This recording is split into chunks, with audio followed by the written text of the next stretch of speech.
cobertura en salud, en ingresos, salario, política social, gasto en infraestructura, etcétera, pero ninguno nos dice con claridad y cómo piensan cumplir toda esa fábrica de sorpresas en que se han convertido en efecto las campañas.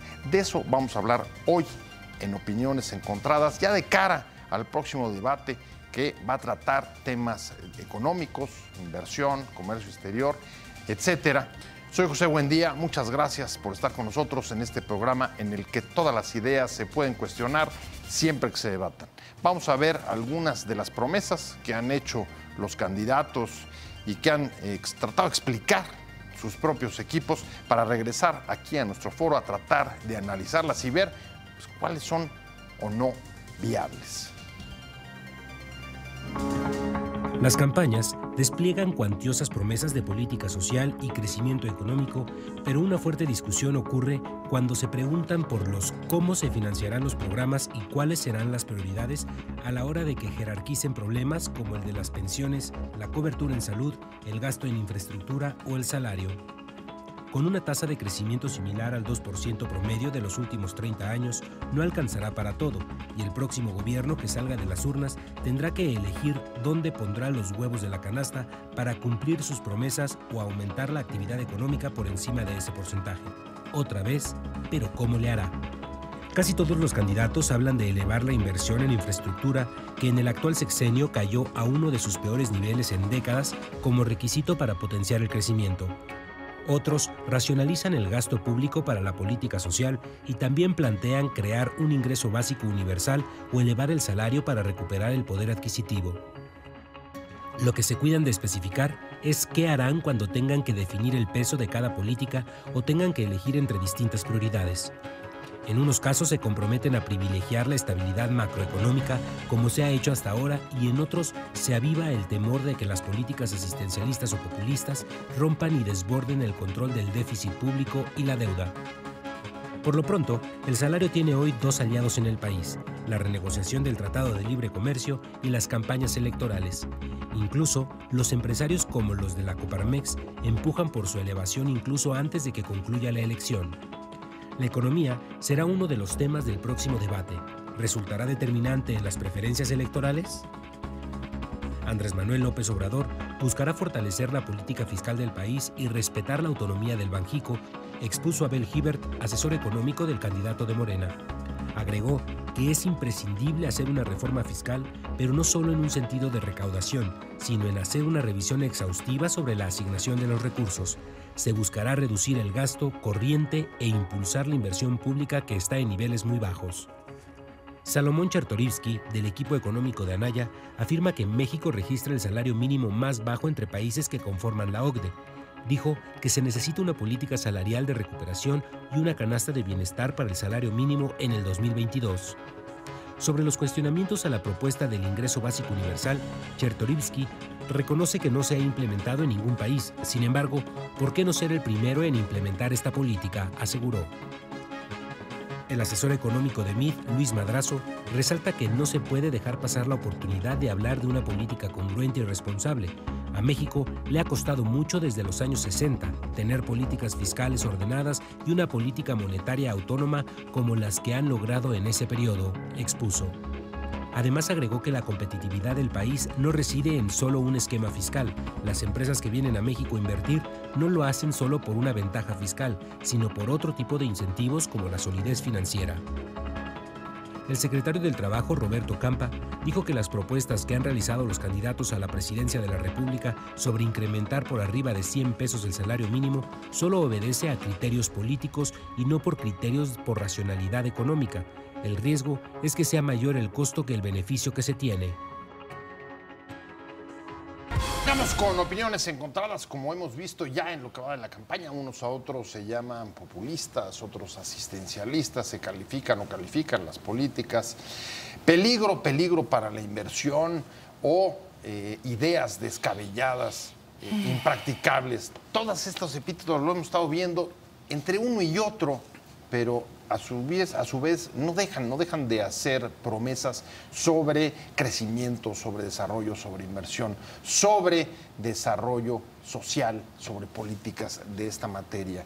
Y la verdad es que ninguno aterriza para saber, ninguno de los candidatos, exactamente cómo llevarlas a cabo. De esto vamos a hablar hoy en Opiniones Encontradas. Muchas gracias por estar con nosotros en este programa y me da mucho gusto Héctor Villarreal, como siempre, presidente del CIEP. ¿Cómo estás? Y además de la Escuela de Gobierno del TEC de Monterrey. Un placer, como siempre, tenerte. Al contrario, muchas gracias. Muchas gracias, y como todos los miércoles, Fausto Barajas, coordinador de la campaña Margarita. ¿Cómo estás, Fausto? Bien, Pepe, buenas tardes. Buenas tardes, un gusto tenerte. Igualmente. ¿Qué tal, y si quieres, arranquemos con eso. La verdad es que es una cuestión que venimos hablando en el país ya también desde hace tiempo. Nos faltan los cómo. Es fácil decirte promesas, pero ¿cómo empezar a aterrizar de verdad promesas que se están haciendo sobre salud, sobre recuperar la inversión y los niveles de inversión que se han caído en el país? Seguridad social, se hablan de ingresos o rentas básicas universales. Finlandia hoy la quitó, por ejemplo. Pero ¿cuáles son los cómo? ¿O es, digamos, una gran tendencia a la promesa y la demagogia? Mira, yo creo que prometer es parte de la naturaleza de campañas. Y yo creo que en ese sentido no debería de sorprendernos. A mí me preocupa, Pepe, y creo que aquí se puede hablar de las 5 candidaturas. Sí ha habido una cierta irresponsabilidad fiscal. Es decir, se habla de muchas cosas que no tienen sustento en números. Y una preocupación nuestra es no sabes hasta dónde el diseño institucional que tenemos como país permite que estas discusiones se vuelvan públicas. Pues todo el mundo va a prometer, mientras alguien no los confronte con, oye, ¿cuánto cuesta esto? ¿Cuál es el gasto fiscal de esta otra cosa? Sabes que vas a tener que tener prioridades, etcétera. Además, esto, Fausto, Pepe, se dio en un contexto de un espacio fiscal muy reducido y con proyecciones de gasto en 2, 3 rubros muy importantes. Si tuvieras que poner algunos ejemplos de esta irresponsabilidad que llamas fiscal, de promesas que no están sustentadas en números, ¿cuáles dirías? 3 de las que te parecen más graves. Sí, con mucho más gusto. Notables. Una, no se está hablando en campañas de pensiones. Lo cual hace mucho sentido. Es el animal feo en el cuarto, que el gasto se disparó, que va a seguir creciendo varios años. Entonces todo el mundo le saca la vuelta. No se habla de pensiones y tenemos que decir cómo las vamos a pagar. Un sistema de reparto onerosísimo. También contribuciones definidas, es decir, las afores que van a terminar dando, cuando ya entre toda la generación de afores, tasas de reemplazo, lo que te toca de pago con respecto a tu último sueldo muy bajito, y qué vamos a hacer de pensiones con toda la gente que no cotizó en los sistemas formales. Alguien pudiera decir, ya tenemos una no contributiva, el 60 y más, y todo, pues una pensión muy chiquita. A mucha gente no le va a alcanzar para vivir con eso. Tenemos el problema de pensiones. Segundo problema, que lo hemos tenido oportunidad de comentarlo en tu programa en más de una ocasión, salud. Se ha reducido el gasto en salud. O sea, como estamos con respecto a otros países, estamos gastando muy poco con el problema del envejecimiento de la población. De un envejecimiento de la población que te trae una transición epidemiológica. No se están haciendo reservas financieras para pagar las crónico-degenerativas, que ahí hay un problemón. Pero además, Pepe, Fausto, toda esta parte social va a tener un choque directo con el dinero que necesitamos para gastar en inversión. Una de las lecciones es, hay cosas en las que las asociaciones público-privadas no funcionan. Necesitas que el dinero gaste. Vamos a tener un gobierno, y ojo, llegue quien llegue, que se va a tener que enfrentar a una decisión muy difícil. O le entro a lo social o le entro a infraestructura. O sea, casi como disyuntiva. Como disyuntiva, no va a tener dinero para las dos cosas. Y aquí la incidencia, quién gana y quién pierde con una decisión o con la otra es muy diferente y esta discusión se tiene que volver pública. ¿Cómo ves ese nivel de disyuntiva? O sea, espacio fiscal muy pequeño, la lana prioritariamente a inversión, infraestructura o a salud y pensiones. A ver, Digo, no será, digamos, en blanco y negro, pero sí con énfasis muy fuertes, casi dice Héctor. y es un tema que debe ser mucho más serio en las campañas. Digo, nosotros sí lo estamos tomando de manera seria, el tema de cómo lo que estás ofertando, lo que estás poniendo sobre la mesa para beneficiar a la gente, tenga un respaldo, al menos económico, o al menos de sustento de dónde van a salir los números o cómo pensamos ejecutarlo. Tú decías las pensiones, salud e infraestructura, el gasto en inversión.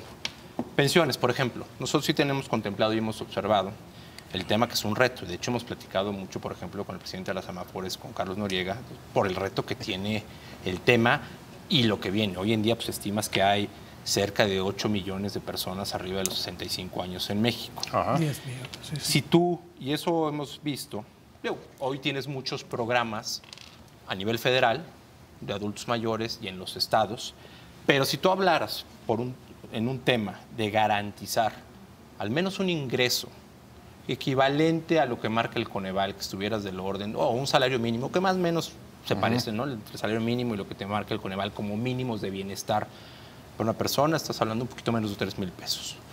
Si lo multiplicas por los 8 millones, más o menos te da a lo mejor el impacto de 1% del PIB. Con algunos de estos programas, y sin tener todavía el detalle, porque pues, son números que no necesariamente los tienes, ponle tú que tengas que estarle metiendo 0.5% del PIB para al menos tratar de mitigar el problema de adultos mayores con algún ingreso que garantice mínimos de bienestar. A ver, pero traes adultos mayores. Al mismo tiempo, por ejemplo, el Frente Anaya proponiendo el ingreso básico universal. Ahorita le entramos a ese, porque ese sí es una aberración. No, nada más déjame irle es una aberración. Déjame irle sumando. Es una aberración que tiene una discusión hasta conceptual de si es real o no. Porque aquí tienes un tema que tienes una fractura desde el punto de vista del diseño de la política pública desde hace años, que dejaste a mucha gente fuera y los mercados laborales rotos, con carreras laborales muy interrumpidas y sin la capacidad de ahorro. Entonces, cuando llegas a la edad adulta, ahí sí tienes que compensar como Estado, porque si no se te viene un tema de pobreza muy fuerte en los adultos mayores y falta de protección a un sector que ha estado desprotegido. Sí, pues es casi una especie, perdón, no sé si voy a exagerar, pero una especie de crisis humanitaria. A ver, completamente. Lo que puede sobrevivir si no tienes... Entonces, ese tema que menciona Héctor, lo tienes que atender. Le tienes que entrar y tienes que abrir hueco fiscal y tienes que buscar recursos dentro de lo que tienes. Tienes que hacer una reforma fiscal y cuando es una reforma fiscal, una reforma sendaria. Y cuando te dices, oye, subes impuestos, yo creo que tienes que ir también a un nuevo pacto fiscal, tienes que entrarle. O sea, los estados, cuando tú comparas la mezcla de impuestos federales del país en relación a la OCDE, estamos a lo mejor en media tabla, promedio en impuestos federales. Cuando tú le metes el componente de impuestos locales, nos vamos al último lugar y no nos vamos más lejos porque no hay más países. Pero lo que te está diciendo es, los estados no cobran predial, no cobran ningún impuesto y sí tienen estas tentaciones de regalar incluso, por ejemplo, la tenencia, que es un impuesto estatal y que les sirve para financiar temas de los estados, lo han abandonado. Los prediales en este país no se cobran, que debería ser una fuente importante de entrada de recursos que permitiría liberar recursos federales y poder reajustar muchos temas del tema. Ahora, o sea, de cómo se ¿coincidirías con Héctor en que no va a haber dinero para todo y que en todo caso habrá que elegir, por ejemplo, entre salud, pensiones y gasto en infraestructura? O sea, a ese nivel van a ser las disyuntivas que enfrentará el próximo inquilino. Puedes hacer una Pinos. mezcla, por ejemplo, salud. Salud, por ejemplo, estamos proponiendo el seguro universal, que no implica la desaparición, por ejemplo, para nada del Seguro Popular. El Seguro Popular, ni IMSS, al contrario, es un fortalecimiento y tienes que llegar a esquemas, porque al fin y al cabo la gente le está invirtiendo de su bolsillo gran parte del gasto en el día a día y tiene que ver con temas de eficiencia, que obviamente se traducen también en temas presupuestales. Pero cuando hay eficiencia es un poco hasta los tiempos de espera para que te atiendan en las clínicas, que si fuera mucho más eficiente, que también hay un tema de eficiencia y recursos en ese nivel para atender y evitar que la gente gaste de su bolsillo. Y tiene también un tema de incrementar los recursos al sector salud pero también poder hacer, o sea, lograr que la gente, pues a través de esquemas de aseguramiento, puedas hacer un esquema de reversión de cuotas, donde la gente pueda ir con operadores privados o puede escoger la clínica donde se escoja, sea en el IMSS, el ISSSTE, a través de mecanismos, de convenios, donde puedes utilizar un chorro de la capacidad que está subutilizada. Y tienes muchos de esos casos. O sea, tú, por ejemplo, tienes en zona centro de la Ciudad de México clínicas del mismo IMSS que están subutilizadas simplemente por la transición demográfica. Y hay otras que están sobresaturadas. ¿Están escuchando o hay algún candidato que les haya, digamos, esclarecido, los haya dejado claro, que tiene conciencia de esta problemática? Déjame ir a un... No, bueno, nosotros sí. Además de ustedes, en su caso, ¿cómo se van a financiar las promesas de campaña de los candidatos? Estamos hablando con Fausto Barajas, Héctor Villarreal, me quedé contigo. Y en efecto, si tenemos todos esos déficits en política social, en seguridad social, es porque no ha habido suficientes recursos, además de que hayan sido mal usados. Hoy, todas las... digamos, las ofertas, las promesas que están poniendo sobre esos rubros, ¿se pueden con lo que tenemos? Con lo que tenemos no. No, con lo que tenemos no y todo. Y mira, y aquí el problema, y ahorita lo mencionaba Fausto, yo quisiera decir dos cosas. La Amafore está haciendo propuestas bien interesantes y con los grados de libertad, si me permiten la expresión que tenemos, hay ciertas cosas que se pueden hacer. Alguna vez ya lo discutíamos en tu programa. A lo mejor hay que hacer un replanteamiento de los fondos que maneja el Infonavit, ver cómo los conectamos, cómo empezamos a construir seguros, a nuevos instrumentos financieros para esta realidad. Pero hay preguntas que están ahí. ¿Qué haces con el sistema de reparto? A ver, el sistema de reparto se va a llevar este año 3.4, 3.5% del PIB y el grueso de los beneficios recae sobre 1,5 millones de personas, 2 millones. Nosotros traemos proyecciones de que el gasto federal en pensiones va a llegar por ahí del año 2028 a un 5.3, 5.4% del PIB, con los compromisos que ya se tienen y siendo bien conservadores. En este momento le estás metiendo, ¿cuánto? Menos de un punto. ¿Cuánto se está yendo? 3.5. Y se o sea, te van a subir 2 puntos más. 600 de aquí al 2028. Y eso asumiendo un crecimiento de la economía de 2.75. O sea que 2.75 y todo, y puede llegar esto a 5.3, 5.4. Dices, ¿qué vamos a hacer? Y el grueso es sistema de reparto. Entonces yo me quedo con una cosa que decía Fausto. Tenemos que hacer una discusión de un nuevo pacto social en este país desde las finanzas públicas. ¿Cómo vamos a pagar eso? Más aún, déjame poner la provocación, ¿lo vamos a pagar? Porque de repente, y alguna vez también lo sacamos en tu programa, si esto se llega a judicializar, pues que Dios reparta suerte. A ver a cómo nos toca. A ver, pero si no lo vamos a pagar, ¿a dónde te vas? ¿A deuda o a déficit? Mira, ¿qué más te queda? Ya de por sí la deuda quedó elevada en esta. Nada más que si tú financias parte de esa, usas la deuda para financiar gasto corriente o no inversión, sí hay diferencias. Sí, creo que aquí fue lo que hicimos, ¿no? O sea, aquí, y lo hemos dicho aquí en el programa en repetidas ocasiones, cuando tú financiaste y te moviste del 35% al 50% del PIB como porcentaje de la deuda como porcentaje del PIB, y no se vio traducido en mayores inversiones ni nada que te fueran a generar ingreso futuro, pues sí tenemos un problema. Bueno, dicho eso, estamos hablando de la inversión y que esto se puede hacer. A ver, aquí entras en una optimización de los recursos que tiene el Estado. La inversión, por ejemplo, hoy tenemos recursos, creo que subinvertidos a veces, por ejemplo, en las Afores, y que ya tienen mecanismos legales para utilizarse, por ejemplo, en la inversión tipo infraestructura.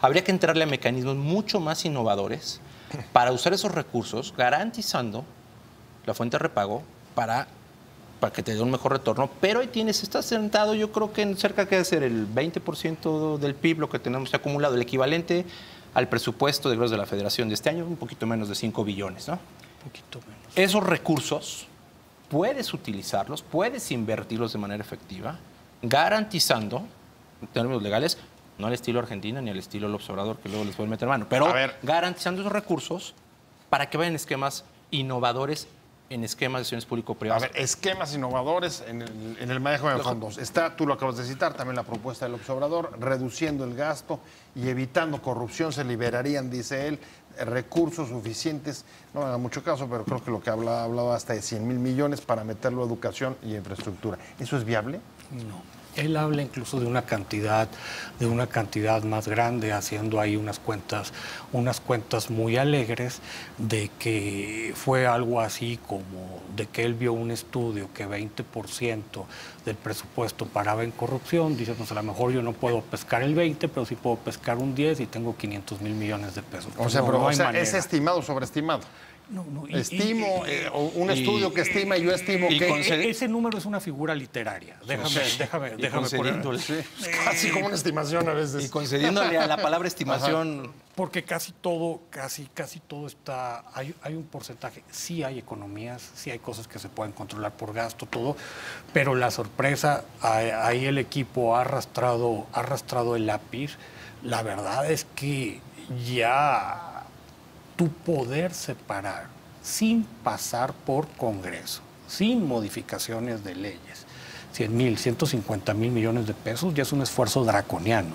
O sea, ya con el tipo de espacio fiscal que tenemos ahorita ya es, dices, muy O sea, ya es casi un ajuste de cinturón brutal. asfixiante. Y hay cosas que tenemos que discutir. Mira, de alguna manera la población se ha adaptado. Estábamos hablando ahorita de salud, está toda la cuestión de este sistema paralelo que ha surgido. Farmacias del ahorro y este tipo de cosas. Etcétera. Con dos problemas. Uno, para atacar infecciosas, mal que bien, puede ser una salida. Para crónico-degenerativas es sustancialmente más complicado.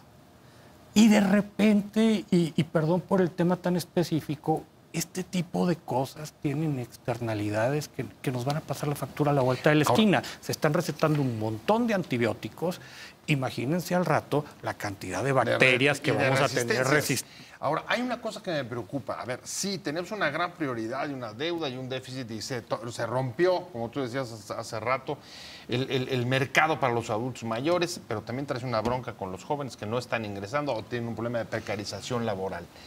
Si de repente vemos las propuestas de los candidatos, dirías, es que a lo mejor el énfasis que uno u otro ponga en atender a esta población puede generar, digamos, choques y rupturas generacionales.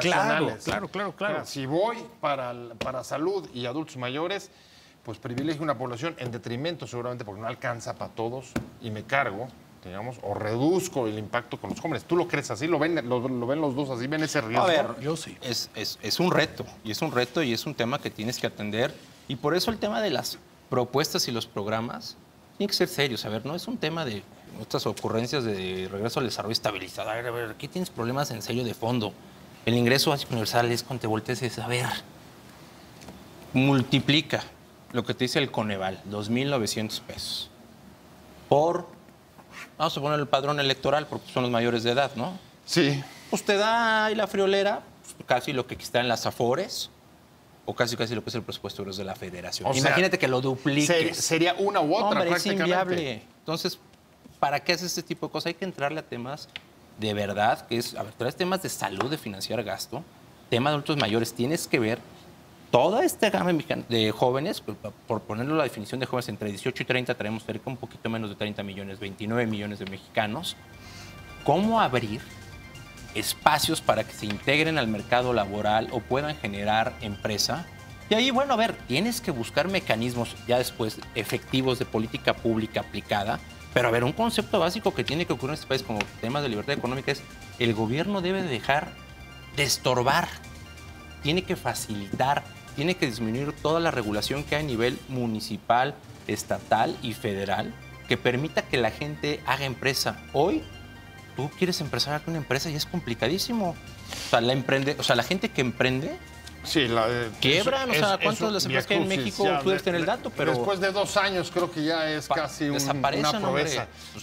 Paradójicamente hay un punto donde casi todos los partidos, todos los candidatos coinciden y es en la necesidad de revertir la caída de la inversión en infraestructura.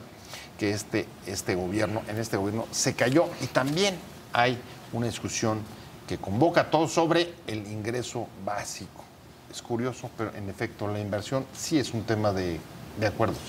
Sí, de hecho, los 5 candidatos han hablado de eso, todo el mundo dice que la tenemos que aumentar y creo que parte de un diagnóstico que todo el mundo reconoce como cierto. La gran duda, Pepe Fausto, es encuéntrenle fuentes de financiamiento, o sea, porque... Pues no hay muchas, o sea, tiene que ser privada o pública, mayoritariamente pública. Es que el problema... La inversión privada ha jugado un rol y esperemos, seamos optimistas, que tenga una buena inercia en los siguientes años. El problema aquí es que durante mucho tiempo se hablaba de, ¿sabes qué? Hay inversión pública que te saca la privada o privada que te saca la pública, el famoso crowding out, sí. O sea, de que todo... La verdad es que si bien el efecto existe, nos hemos dado cuenta que tienen una complementariedad muy importante. Hay inversión privada, que si tú no tienes cierto tipo de inversiones públicas, no se da. Y entonces esto te obliga, Pepe Fausto, a contar con recursos públicos. Durante mucho tiempo estuvieron de moda las APPs, pero hay proyectos que al sector privado no le interesa. Entonces, más que una APP, y doy ejemplos muy concretos. Oye, ¿sabes qué? Tenemos zonas económicas especiales, no tenemos dinero para gastar. Sector privado, constrúyeme un puerto o constrúyeme una carretera. Pues eso no es una APP, al menos en un sentido clásico. Lo que va a terminar siendo es una inversión privada que se tiene que pagar con dinero público y muchas veces con tasas de interés peores que las del sector financiero. Bastante mal negocio ese. Entonces, ¿de dónde saca el financiamiento? Que esa es la gran pregunta. Mira, aquí en el equipo y con Margarita Zavala, lo que sí estamos nosotros diciendo es que queremos llevar al menos al 5% del PIB la inversión en infraestructura. Hoy está en niveles poco abajo del 3%, como la vayas sumando, como la quieras ver. Y esa inversión ha caído como porcentaje del PIB. Y este país necesita invertir al menos 5 puntos para generar también crecimiento, generar ingresos y generar potencial de crecimiento. ¿De dónde va a salir? A ver, hay un tema. Las reformas pues van a dar y hay que ajustarlas e implementarlas más rápido. Las reformas estructurales. La energética de saque te tiene que dar mucho más recursos implementando. Ahí tienes un reto que es de ejecución del gobierno, que ahí también ha estado reprobado este gobierno, ¿no? La ejecución ha sido fatal. La ejecución sí te da, y te da recursos, porque en la medida que hagas que los proyectos jalen, en la medida que tienes más recursos, tanto por regalías o por el cobro de impuestos. Esa es una parte que te va a dar el potencial. En términos de la infraestructura estamos hablando, tienes recursos públicos, con que sigas invirtiendo lo que estás invirtiendo desde el punto de vista de los recursos fiscales, que es del orden de 600,000 millones, el resto lo complementas y lo buscas a través de la inversión de Afores, ¿no? Y a través también de los privados. Y aquí hay mecanismos exitosos que, en mi opinión, nuevamente por ejecución se han utilizado poco. Y hay ejemplos que el gobierno mexicano ha utilizado, como fue el Fondo Nacional de Infraestructura, donde complementas para la infraestructura casos como la carretera Durango-Mazatlán. Bueno, fue una inversión completamente de recursos públicos, pero que venían, digamos, de la venta o la concesión de activos existentes del gobierno, ¿no? Los famosos, el FARAC. ¿Sí? Entonces, de ahí vendiste activos y tuviste ingresos con los cuales pudiste financiar obras que son completamente apuestas, digamos, de gobierno para desarrollar zonas.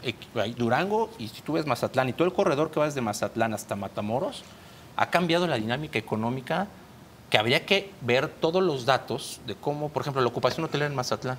Desde que está la Durango-Mazatlán jalando, cambió dramáticamente la ocupación hotelera, por citarte un ejemplo. Y hay que ver los impuestos y todo lo que ha generado de derrama local. Durango, por ejemplo, es el cuarto estado más pobre de este país. Hoy tienes parques industriales jalando, hay que ver ya cómo está jalando el desarrollo. Lo único que se va a quedar, ya nos va a dar tiempo, es lo del ingreso básico. No hay manera. No hay manera. Mira, Héctor Villarreal, ¿hay o no hay manera? Si tú me hubieras preguntado hace unos años por ingreso básico, yo les hubiera dicho, esto es un disparate. Creo que ahorita, y va a ser provocador lo que les voy a decir, espero que nos invites otra vez y a lo mejor vale la pena un programa completo, mi estimado Pepe. Tiene algo de inevitable. El chiste es cómo implementas Pero, y en a ver, cuánto tiempo. Por ejemplo, es un experimento que, por ejemplo, Finlandia tiene aplicado desde hace 2 años y hoy lo paró. Pero el experimento finlandés era muy particular. Para empezar, se aplicó básicamente en desempleados, que ahí ya te causa una distorsión de mercado tremenda. Entonces querían evaluar comportamiento, querían ver una serie de situaciones. Acá, si tú me dices, de la noche a la mañana vamos a dar un ingreso de 3,000 pesos a todos los adultos, a todos, te traen el sistema fiscal. ¿Es inevitable por el desempleo o por la precarización del salario?